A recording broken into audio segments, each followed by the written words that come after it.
ఇక్కడ ఆంధ్రలో పవన్ కళ్యాణ్ వల్ల కానిది అక్కడ తమిళనాడులో దళపతి విజయ్ చేసి చూపించాడు. అవును, ఇప్పుడు ఇదే మాట సోషల్ మీడియాలో తెగ వైరల్ అవుతోంది.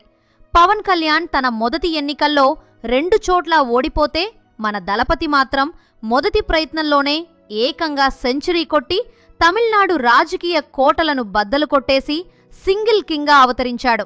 ఈ గెలుపు వెనుక ఉన్న అసలు మర్మమేంటి? అసలు విజయ్కి జగన్మోహన్ రెడ్డికి ఉన్న ఆ క్లోజ్ రిలేషన్ ఏంటి? వైఎస్ఆర్ కాంగ్రెస్ పార్టీ అభిమానులు విజయ్ గెలుపును ఎందుకు ఓన్ చేసుకుంటున్నారు? వీటన్నింటికీ మించి మన బండ్ల గణేష్ గారు త్రిషా గురించి చేసిన ఆ సంచలన కామెంట్ ఏంటి? త్రిషా విజయ్ ఇంటికి వెళ్లడానికి రీజన్ ఏంటి అనే విషయాలు ఇప్పుడు తెలుసుకుందాం. తమిళనాడులో మే 4వ తేదీ అంటే ఒక మామూలు రోజు కాదు. అది ద్రవిడ దిగ్గజాలకు పీడకర లాంటి రోజు. ఉదయం కౌంటింగ్ మొదలవ్వగానే డిఎంకే, ఏఐఏడిఎంకే ఆఫీసుల బయట పానకం బాబుల్లా టెంట్లు వేసి సెలబ్రేషన్స్కి రెడీ అయిన వాళ్లంతా ఇప్పుడు ఆ టెంట్లు పీకేస్తూ దీనంగా కనిపిస్తున్నారు. విజయ్ స్థాపించిన తమిళగ వెట్రి కజగం పార్టీ ప్రారంభ ట్రెండ్స్లోనే 100 సీట్ల మార్కును దాటేసి అందరికీ పెద్ద షాక్ ఇచ్చింది. ఎగ్జిట్ పోల్స్ అంచనాలను మించి విజయ్ పార్టీ ఏకంగా 100 నుంచి 120 సీట్లు గెలుచుకునే దిశగా దూసుకుపోతోంది. ఇన్నాళ్లు విజయ్ కేవలం సినిమా స్టార్ మాత్రమే, ఆయనకి గ్రౌండ్ రియాలిటీ తెలీదు అన్న నోళ్లన్నీ ఇప్పుడు మూతపడిపోయాయి. ఒకప్పుడు సినిమా థియేటర్ల దగ్గర టికెట్ల కోసం కొట్టుకున్న జనం ఇప్పుడు ఓట్ల వర్షం కురిపించి విజయ్ను డైరెక్ట్గా అసెంబ్లీకి పంపించేశారు. ముఖ్యంగా యువత మరియు మహిళా ఓటర్లు విజయ్ వైపు బ్రహ్మరథం పట్టారు. ఇక్కడ అసలు ట్విస్ట్ ఏంటంటే విజయ్ విజయంతో ఆంధ్రప్రదేశ్ రాజకీయాల్లో కూడా సెగలు రేగుతున్నాయి. ముఖ్యంగా వైసీపీ సోషల్ మీడియా విభాగాలు పవన్ కళ్యాణ్ను టార్గెట్ చేస్తూ ఓ రేంజ్లో ట్రోల్ చేస్తున్నాయి. పవన్ వల్ల కానిది విజయ్ చేసి చూపించారు అని, విజయ్ రాజకీయ సామర్థ్యం పవన్ కంటే చాలా ఎక్కువ అని వాళ్లు కామెంట్స్ చేస్తున్నారు. దీనికి ప్రధాన కారణం విజయ్కి జగన్మోహన్ రెడ్డికి మధ్య ఉన్న ఆ స్పెషల్ బాండింగ్. విజయ్ గతంలో చెన్నైలో జరిగిన ఒక వివాహ వేడుకలో జగన్మోహన్ రెడ్డిని కలిసి చాలాసేపు ముచ్చటించారు.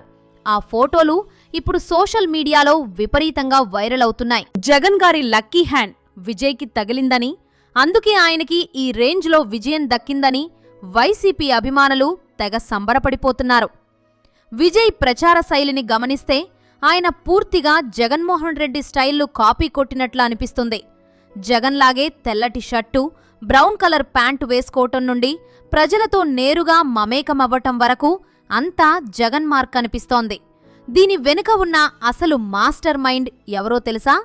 ఆయన పేరే జాన్ ఆరోగ్యస్వామి. గతంలో జగన్మోహన్ రెడ్డి పాదయాత్రకు వ్యూహకర్తగా పనిచేసిన ఐపాక్ టీంలో ఈయన ఒక కీలక సభ్యుడు. ఇప్పుడు విజయ్ పార్టీకి ఈయనే ప్రధాన రాజకీయ సలహాదారుగా వ్యవహరిస్తున్నారు.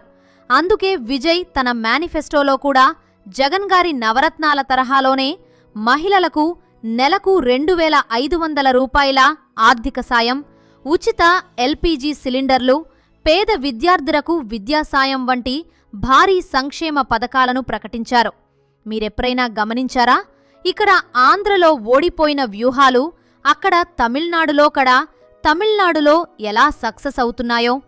పవన్ కళ్యాణ్ ఇక్కడ 10 ఏళ్ల పాటు కష్టపడితేగాని ఒక స్థాయికి రాలేకపోయారు. కాని విజయ్ మాత్రం జగన్ గారి వ్యూహాలను తూచా తప్పకుండా పాటించి మొదటి రౌండ్లోనే ముఖ్యమంత్రి పీఠం వైపు అడుగులు వేశారు. మరో ప్రశ్న ఏంటంటే, ఒక సినిమా స్టార్ కేవలం సంక్షేమ పథకాలతోనే ఒక రాష్ట్రాన్ని మార్చేయగలరా? ప్రజలు మాత్రం మార్పు కావాలని బలంగా నిర్ణయించుకున్నట్లు ఈ ఫలితాలు చెబుతున్నాయి. ముఖ్యంగా ఉదయనిధి స్టాలిన్ వంటి వారసత్వ నాయకులకు జనం గట్టిగానే బుద్ధి చెప్పారు. స్టాలిన్ గారి కోట అని పిలువబడే ప్రాంతాల్లో కూడా విజయ్ అభ్యర్థులు లీడ్లో ఉండటం చూస్తుంటే పాలిటిక్స్లో ఏదీ శాశ్వతం కాదని అర్థమైపోతోంది. ఇక ఇప్పుడు అందరూ ఎదురుచూస్తున్న ఆ హాట్ టాపిక్ గురించి మాట్లాడుకుందాం. అదే మన దళపతి విజయ్కి స్టార్ హీరోయిన్ త్రిషకి ఉన్న సంబంధం.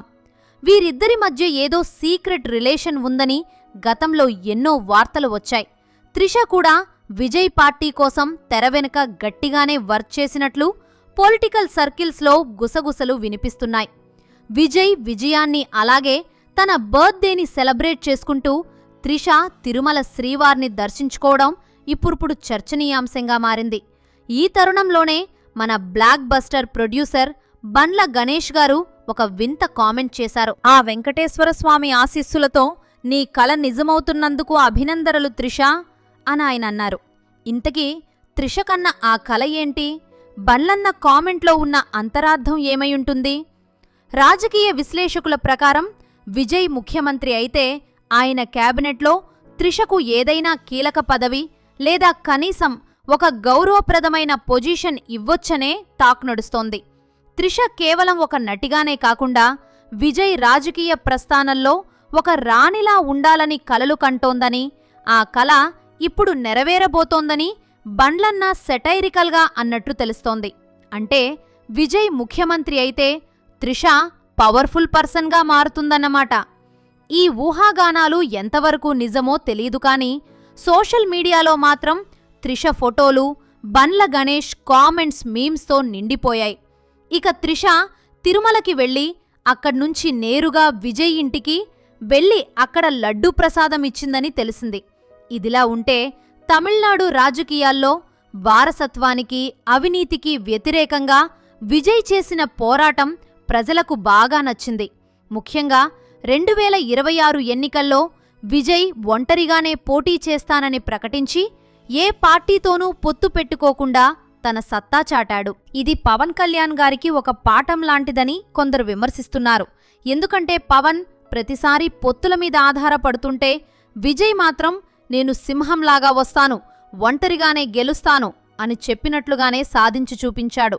విజయ్ తన ప్రచారంలో వాతావరణ మార్పుల కోసం 3000 కోట్లు కేటాయిస్తామని చెప్పడం ఆయన విజన్కు నిదర్శనం. అయితే ఈ విజయం వెనుక ఒక విషాదం కూడా ఉంది. కరూర్ జిల్లాలో విజయ్ చేసిన ప్రచారానికి వచ్చిన జనం తొక్కీసలాటలో 41 మంది ప్రాణాలు కోల్పోయారు. ఇది చాలా బాధాకరమైన విషయం అయినప్పటికీ ప్రజలు విజయ్ మీద ఉన్న అభిమానంతో ఆ విషాదాన్ని కూడా దిగమింగి ఆయనకు ఓట్లేశారు. విజయ్ కూడా వెంటనే స్పందించి మృతుల కుటుంబాలకు 20 లక్షల రూపాయల చొప్పున ఆర్థిక సాయం ప్రకటించి తన పెద్ద మనసును చాటుకున్నారు. ఇన్నాళ్లు పప్పు బెల్లాలు పంచినట్లు ఉచితాలు ఇస్తామని చెప్పిన పాత పార్టీలకు విజయ్ ఇచ్చిన నవతరం పాలన అనే మాట ఒక గట్టి దెబ్బ కొట్టింది. మొత్తానికి చెప్పాలంటే విజయ్ ఇప్పుడు తమిళనాడుకి కొత్త ముఖ్యమంత్రి కాబోతున్నారు. ఎన్జీఆర్, ఎన్టీఆర్ల తర్వాత మళ్లీ అంతటి స్థాయిలో జనం ఒక సినీ నటుణ్ణి ఆదరించడం ఇదే మొదటిసారి. జగన్మోహన్ రెడ్డి గారి అడుగు జాడల్లో నడుస్తూ సంక్షేమ పథకాలతో ప్రజల గుండెల్లో గుడి కట్టుకున్న విజయ్కి ముందున్న సవాళ్లు చాలా ఉన్నాయి. సినిమా షూటింగ్లో అయితే రీటేకుంటుంది కానీ రాజకీయాల్లో మాత్రం ఏ తప్పు చేసినా జనం మళ్లీ 5 ఏళ్ల తర్వాత ప్యాకప్ చెప్పేస్తారు. జగన్ గారి స్టైల్లో మొదలుపెట్టిన ఈ ప్రస్థానం సక్సెస్ అవుతుందా లేదా అనేది కాలమే నిర్ణయిస్తుంది. విజయ్ క్యాబినెట్లో త్రిషకి పదవి వస్తుందనే బండ్ల గణేష్ గారి కామెంట్ మీద మీరేమంటారు? అది కేవలం సెటైరా లేక అందులో ఏదైనా నిజముందంటారా? అలాగే పవన్ కళ్యాణ్ విజయ్ని చూసి నేర్చుకోవాల్సింది ఏమైనా ఉందని మీరు భావిస్తున్నారా? మీ అభిప్రాయాలను కింద కామెంట్ సెక్షన్లో తప్పకుండా తెలియచేయండి. దళపతి విజయ్ పాలన తమిళనాడును నిజంగానే పోకిరిలాగా హిట్ చేస్తుందా లేక జగన్ గారిలాగే మధ్యలోనే ఆగిపోతుందా? చర్చను కొనసాగించండి. ఈ వీడియో మీకు నచ్చితే లైక్ చేసి షేర్ చేయండి.